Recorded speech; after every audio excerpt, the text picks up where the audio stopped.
उगता हुआ सूर्य, बहती नदी, बजते घंटे और घड़ियाल प्रभु का गुणगान कर रहे हैं। हम भक्तों का नमस्कार प्रभु स्वीकार करें। भारत के अनेक राज्यों में समय समय पर जमीन से प्रतिमाएं निकलती रहती हैं।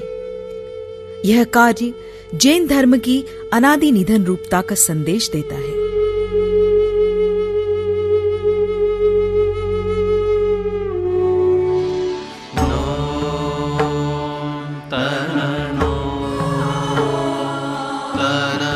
चैत्र का महीना, शुक्ल पक्ष, 13 तिथि, सन 23 अप्रैल, दिन मंगलवार। महावीर जयंती के दिन मुनि सुव्रतनाथ भगवान भूगर्भ से प्रकट हुए। शुभ दिन शुभ घड़ी में निकले भगवान मानो सबका कल्याण करने निकले हैं।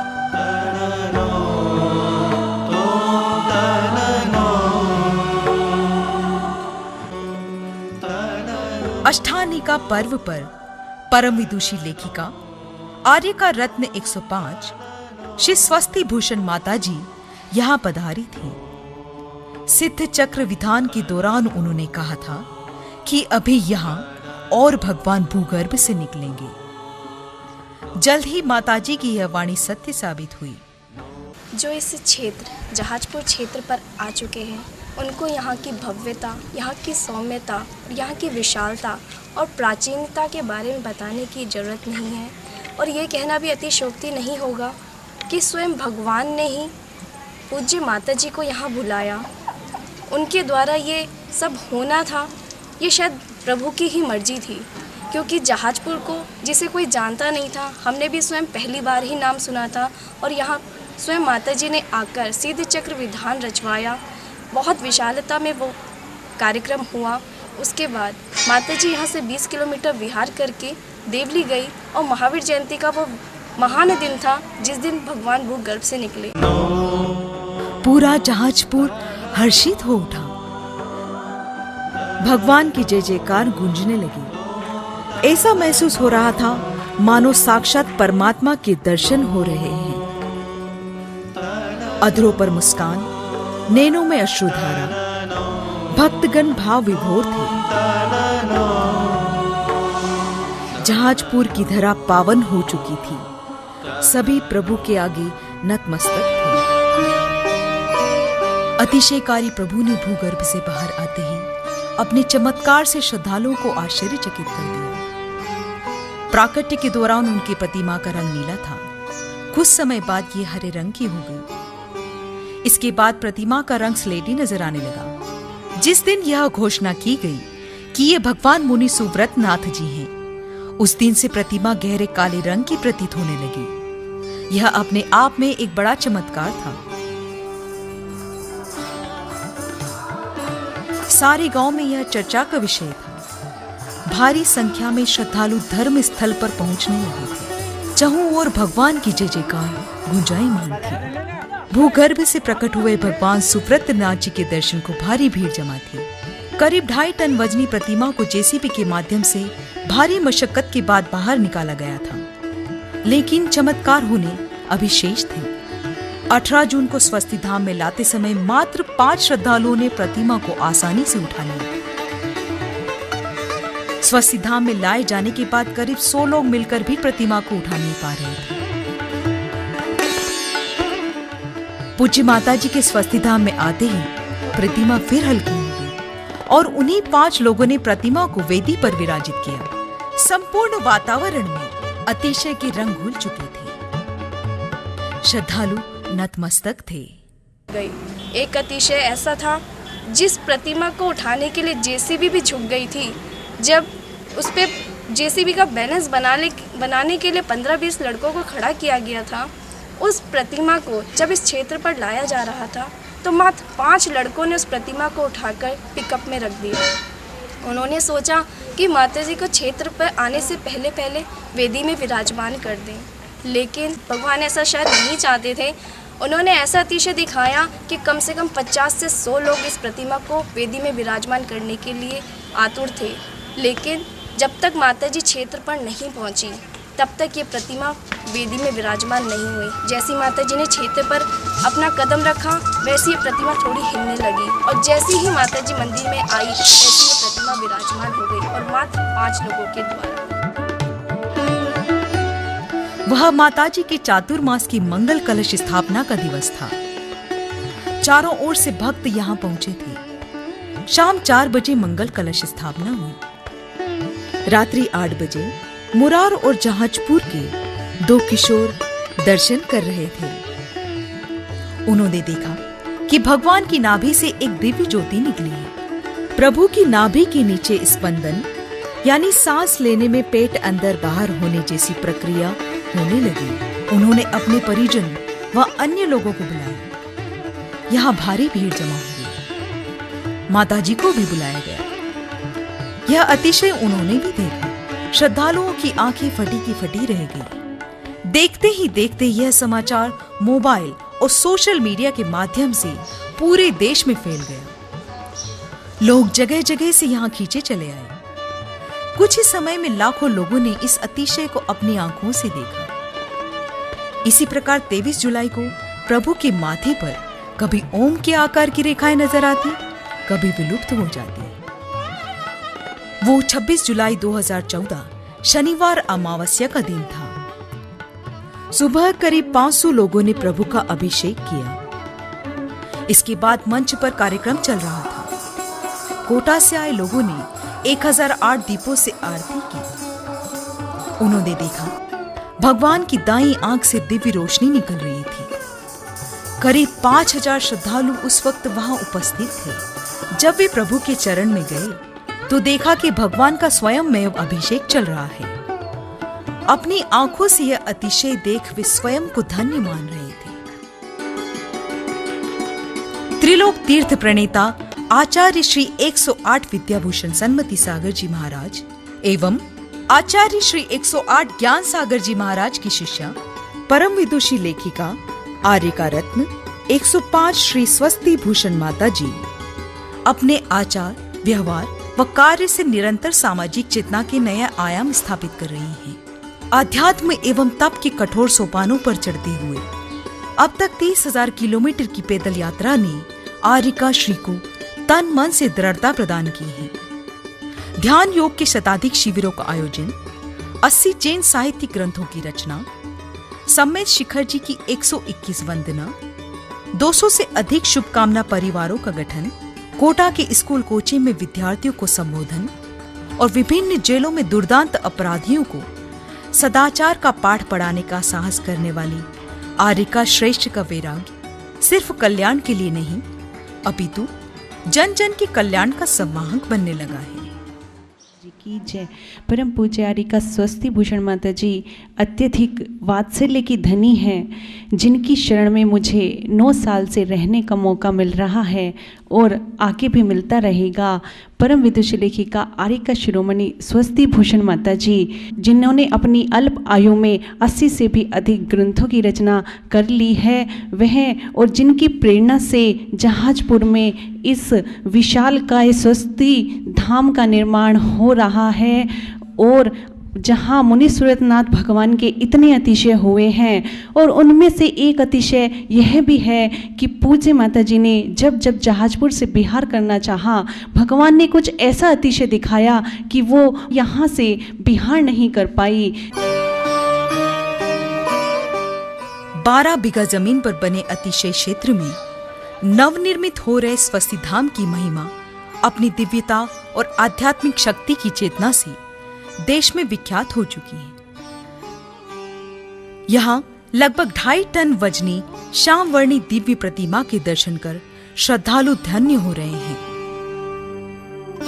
और आने वाले समय में भारतवर्ष की भूमि पर जो लोग राजस्थान में महावीर जी के दर्शन के लिए आते हैं, पदमपुरा के दर्शन के लिए आते हैं, चांदखेड़ी के दर्शन के लिए आते हैं, वो सभी लोग एक ना एक बार इस जहाजपुर में आकर के मुनि सुब्रतनाथ भगवान के दर्शन करने के लिए अवश्य उपस्थित होंगे, क्योंकि यहाँ की प्रतिमा एक अद्भुत है और ऐसी प्रतिमा हमने कहीं देखी नहीं, इसलिए इसके दर्शन पाके हमारी आत्मा तृप्त हो गई। मेरी लड़की कुछ दिन पहले यहाँ आई थी, उसने भगवान के बारे में बहुत कुछ बताया था कि जो कि सुन के इतनी तृप्ति नहीं होती, बहुत मन हुआ कि भाई हम प्रभु को देखने के लिए, दर्शन करने के लिए। जिस टाइम प्रभु को आए उनकी मुद्रा देख के मतलब ऐसा लगा कि जैसे कि प्रभु अभी बोलने वाले हैं, हमसे कुछ आशीर्वाद देने वाले, कुछ कहने वाले। हम 2 साल पहले यहाँ आए थे, जब 2013 में आए थे, जब ये प्रतिमा निकली थी अक्टूबर में, तो हमें बहुत अच्छा लगा यहाँ पे दर्शन करके।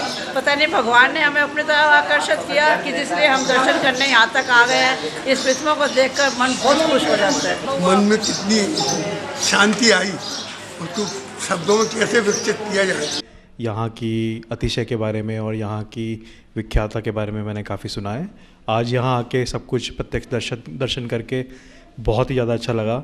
यहाँ की मूर्ति देख के स्पेशली मुझे बहुत ही ज़्यादा अच्छा लगा, क्योंकि एकदम सजीव मूर्ति है।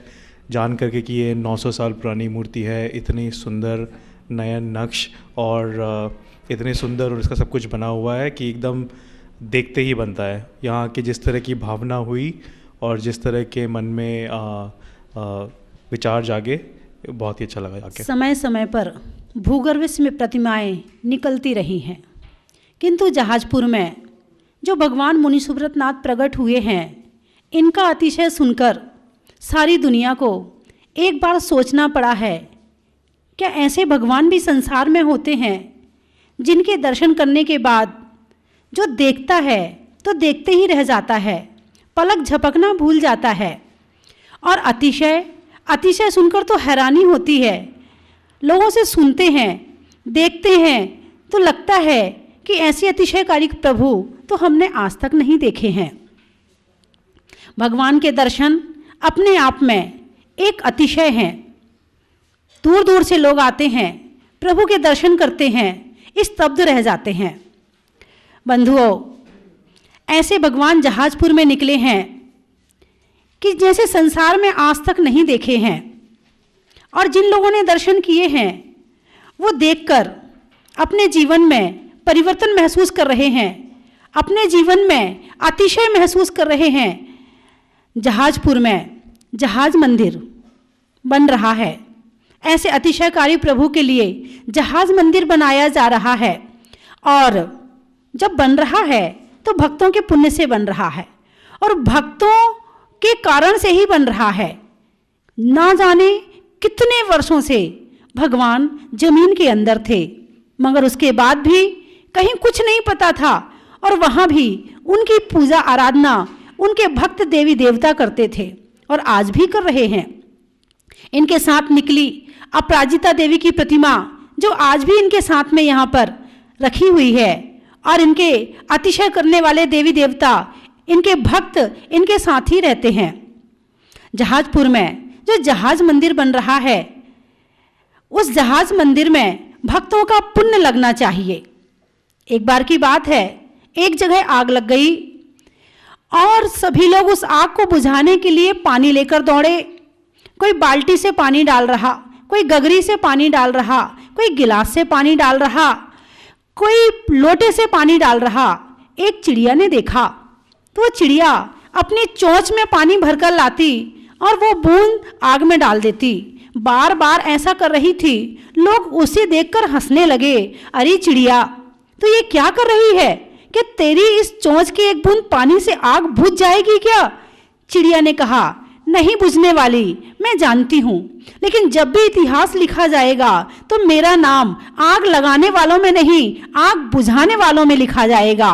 तो बंधुओं, जहाजपुर में जो जहाज मंदिर बन रहा है, स्वर्णिम इतिहास लिखा जा रहा है। इस इतिहास में आपका नाम भी लिखा जाए तो आप अपने तन मन धन से पूर्ण भावों से यहाँ पर आप अपना नाम लिखाइए, सहयोग कीजिए, जिससे प्रभु का जिन मंदिर शीघ्र बने और उसमें बैठकर आप भगवान की भक्ति पूजा आराधना कर सकें। ऐसे जिन प्रभु के दर्शन करने आप लोग एक बार नहीं बार बार आइए।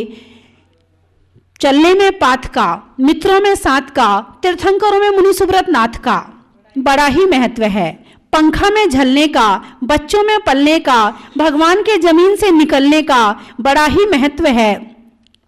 आत्मा में एक का, मनुष्यों में नेक का, भगवान के अभिषेक का बड़ा ही महत्व है। लगाने में नारा का, प्रभु के द्वारा का, करने में प्रभु की शांति धारा का बड़ा ही महत्व है। तो ऐसे भगवान का अभिषेक कीजिए, शांति धारा कीजिए और अतिशय पुण्य कमाइए। बोलिए 24 भगवान की जय। स्वस्ति धाम में बनने वाला जिनालय जहाज नुमा होकर आकर्षण का केंद्र रहेगा। स्वस्ति धाम की देखरेख व निर्माण का कार्य श्री मुनि सुव्रत नाथ दिगंबर जैन अतिशय क्षेत्र स्वस्ति धाम समिति के अधीन निरंतर गतिमान है। यहाँ संत व यात्री निवास का निर्माण हो चुका है। विश्राम गृह व भोजनशाला का निर्माण चल रहा है।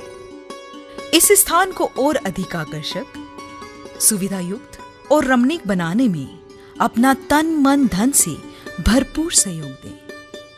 आप हमारी शनिवारी योजना, गुल्लक योजना और शिला योजना में सहयोग कर पुण्य लाभ अर्जित कर सकते हैं।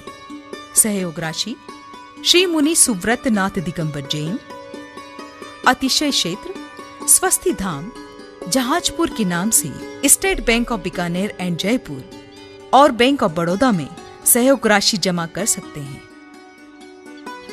कुछ योजनाओं के माध्यम से आप प्रभु की सेवा भक्ति कर सकते हैं। शिला योजना, हीरक शिला 51,000, रत्न शिला 21,000, स्वर्ण शिला 11,000, रजत शिला 5100, ताम्र शिला 2100, सामान्य शिला 1100। शनिवारी योजना, प्रत्येक शनिवार मुनि सुव्रत प्रभु का चालीसा पढ़ें, एक माला फेरें और 100 रुपए निकालें। ऐसा 108 शनिवार करें। दान और भक्ति का शुभ संयोग, संचित राशि मंदिर बनाने हेतु संस्था में जमा करें और पुण्य कमाएं। गुल्लक योजना 10, 20, 30, 40, 50 रुपये प्रतिदिन गुल्लक में डालें 3 वर्ष तक। भारत की भूमि में ज्ञानियों आपको निहारना पड़ेगा। जब जब शांतिनाथ स्वामी का नाम आता है तो आहार जी के शांतिनाथ का चेहरा दिखने लगता है, और जब ज्ञानी चंद्रप्रभु स्वामी का नाम आता है तो सोनागिरी के चंद्रप्रभु स्वामी दिखने लगते हैं। महावीर स्वामी का नाम आता है तो चांदनपुर के महावीर दिखने लगते हैं। ज्ञानियों, जब जब बाहुली स्वामी का नाम आता है तो गोमटेश के बाहुली स्वामी दिखते हैं। अब जब भी तुम्हारे अंतस में भगवान मुनि सुव्रत का नाम आएगा तो जहाजपुर के भगवान मुनि सुव्रत नाथ तुमको दिखाई देंगे। श्री मुनि सुव्रत नाथ दिगंबर जैन, अतिशय क्षेत्र स्वस्ति धाम, सन्मति नगर, शाहपुरा रोड, जहाजपुर, जिला भीलवाड़ा, राजस्थान। स्वस्ति धाम पहुंच मार्ग जयपुर से देवली होकर 180 किलोमीटर, कोटा से लगभग 110 किलोमीटर, भीलवाड़ा से 90 किलोमीटर की दूरी पर जहाजपुर मार्ग पर स्थित है स्वस्ति धाम। सभी भक्तों को मेरा बहुत बहुत आशीर्वाद है। सुगति में गमन हो, समाधि मरण हो, जिन गुण संपत्ति की प्राप्ति हो, आप भगवान की अभिषेक शांति धारा करके दर्शन करके लाभ उठाएं भगवान के अतिशय का। बोलिए 24 भगवान की जय।